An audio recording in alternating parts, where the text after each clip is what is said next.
পুনরুত্থানকালের দ্বিতীয় সপ্তাহ বুধবার।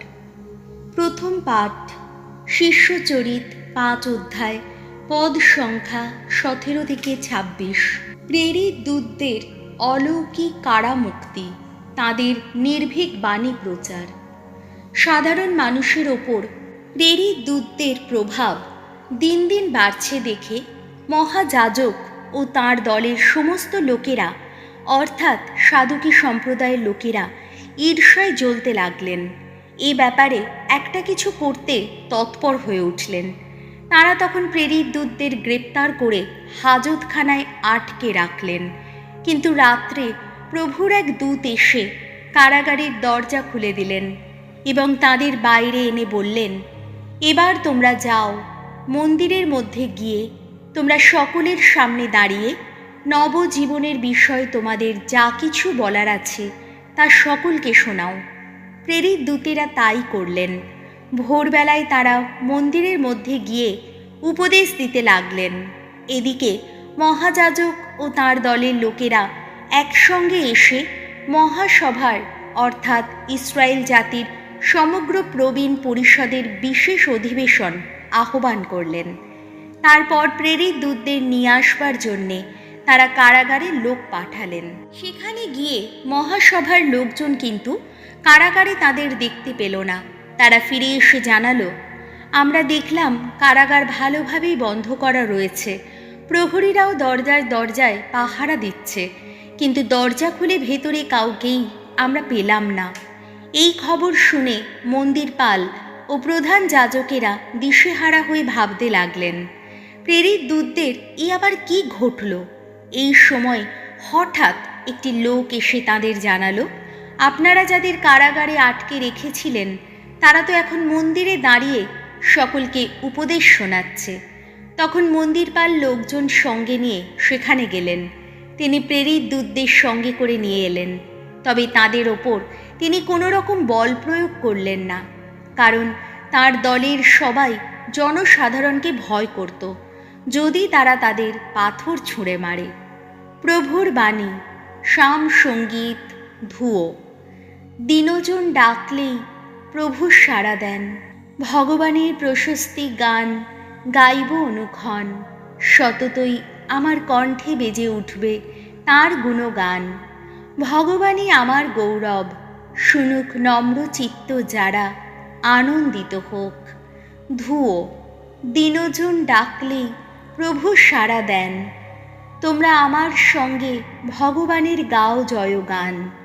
তাঁর নামের গৌরব এসো গাই সমস্বরে, ভগবানকে খুঁজেছি আমি, তিনিও সাড়া দিয়েছেন। যত ভয় ভীতি থেকে তিনি মুক্ত করেছেন আমায়। ধুয়ো। দিনজন ডাকলেই প্রভু সাড়া দেন, যারা তাঁর দিকে তাকিয়ে থাকে তাদের মুখ তো আনন্দে উজ্জ্বল হয়, লজ্জায় কখনো কুণ্ঠিত হতে হয় না তাদের। দেখো তো, এই দিনজন ডেকেছে আর ভগবান সাড়াই দিয়েছেন। সমস্ত সংকট থেকে তাকে তিনি রক্ষাই করেছেন। ধুয়ো। দিনজন ডাকলেই প্রভু সাড়া দেন, ভগবানকে সম্ভ্রম করে যারা, ভগবানের দূত তাদের পাশে পাশে থাকেন, বিপদ থেকে তাদের উদ্ধার করেন। আস্বাদন করো, দেখো দেখো ভগবান কি মঙ্গলময়। যারা তাঁর শরণাগত, ধন্য ধন্য তারা। ধুয়ো। দিনজন ডাকলেই প্রভু সাড়া দেন। বাণী বন্দনা। জয় মৃত্যুঞ্জয়, জয় তোমারই জয়। পরমেশ্বর জগৎকে এত ভালোবেসেছেন যে তাঁর আপন পুত্রকে তিনি দান করেছেন। তাঁর প্রতি যারা বিশ্বাসী তারাই সকলে যেন শাশ্বত জীবন লাভ করে। জয় মৃত্যুঞ্জয়, জয় তোমারই জয়। যোহন রচিত মঙ্গল সমাচার 3 অধ্যায়, পদ সংখ্যা 16 থেকে 21। ঈশ্বর তাঁর পুত্রকে এই জগতে পাঠিয়েছেন যাতে তাঁরই আশ্রয় জগতের মানুষ পরিত্রাণ লাভ করে।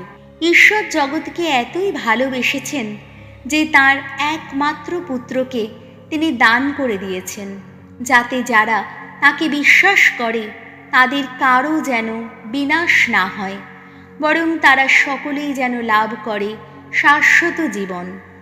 ঈশ্বর জগৎকে দণ্ডিত করতে তার পুত্রকে এই জগতে পাঠাননি, পাঠিয়েছিলেন যাতে তার মাধ্যমে জগৎ পরিত্রাণ লাভ করে। যে মানুষ তাকে বিশ্বাস করে সেই মানুষকে কখনো বিচারে দণ্ডিত হতে হয় না, কিন্তু তাকে যে অবিশ্বাস করে সে তো বিচারে দণ্ডিত হয়েই আছে, কারণ ঈশ্বরের একমাত্র পুত্রের প্রতি সে যে বিশ্বাস রাখেনি। সেই বিচার এই মর্মেই করা হয়েছে যে আলো জগতে আসার সত্ত্বেও মানুষ আলোর চেয়ে অন্ধকারকেই ভালোবেসেছে, যেহেতু মানুষের কাজকর্ম অসৎ ছিল। কারণ যে কেউ মন্দ কাজ করে আলোকে সে ঘৃণা করে, আলোর দিকে সে আসেই না, পাছে তার কাজের আসল রূপটা বেরিয়ে পড়ে। কিন্তু যে মানুষ সত্যের সাধক সে তো আলোর দিকে এগিয়ে আসে, যাতে তার কাজকর্ম যে ঈশ্বরের প্রেরণায় সাধিত তা যেন স্পষ্টই প্রকাশ পায়। প্রভু যিশুর মঙ্গল সমাচার।